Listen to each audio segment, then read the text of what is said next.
Economists crunch the numbers to test whether it is better to rent or buy your home. Australia's love affair with property seems to know no end. Australia's love affair with property seems to know no end. But is it actually a better financial decision to buy your own home or keep renting and invest your cash? Economists Dominic Crowley and Cheyenne Maley have done the sums, putting housing, rental, and share market data into their massive spreadsheets to answer the question once and for all. In their research paper on the topic, the University of Melbourne boffins note that homeownership is an aspiration that is deeply entrenched in Australian culture, with 70% of people owning their own homes, while renting is dismissed as an inferior choice with slogans such as "rent money is dead money" and "stop paying off someone else's mortgage." But, they said, it was not so clear whether owning a house was superior to renting from a financial point of view. Not only do home buyers need to save up a deposit, an increasingly challenging task, which would take a Sydney couple more than 8 years to do, but they face a long list of upfront and ongoing costs.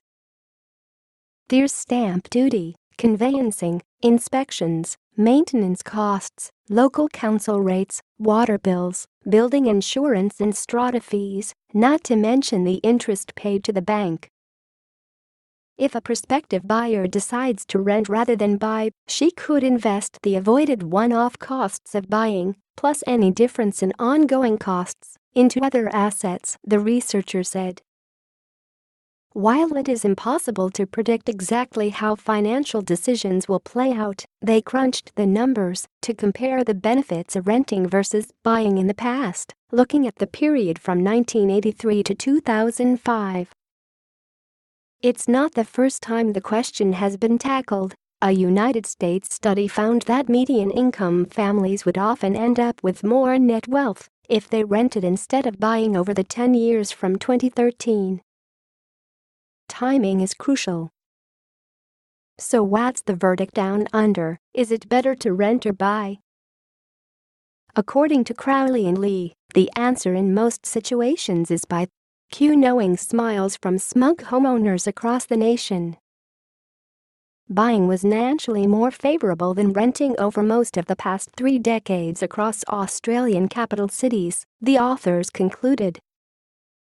The results suggest that buying is currently favorable in Sydney, Melbourne, Perth, and Darwin, and neither buying nor renting is clearly favorable for other capital cities. But there is a disclaimer. The timing of purchase would have a big impact on whether the capital gains from home ownership would outweigh the potential earnings from other investments such as shares. Looking back on the historical data, it was clear that while a well-timed house purchase would put homeowners ahead, buying at the wrong time would send them backwards. In each capital city, there were prolonged periods where the median house price rose strongly. In each city there were at least 4 years where the median house price increased by more than 10% in real terms, the authors wrote. On the other hand, there were also multi-year periods in each city where the median house price was stable or fell slightly in real terms. How buyers fared. The study compared a home buyer who sold after 10 years with someone who continued renting and invested the same amount, the deposit, plus all the other costs of ownership, into a mix of shares and term deposits. Both renters and buyers were assumed to be housed in a median-price detached, established house. The hypothetical home buyers were taken to have put down a 20% deposit on an interest-only loan, then the capital gains earned when the property was sold were tallied. Because renters typically move around more frequently than homeowners, an average of 3 moves at $2,000 each were tallied into the renter's costs, plus a month of double rent for each move. With all this factored in, it worked out to be more financially savvy to buy in Sydney in almost every year of the period studied, except for 1989 to 1990 and 2003 to 2004. Buying was favorable in Brisbane for most of the 1980s and every year from 1993.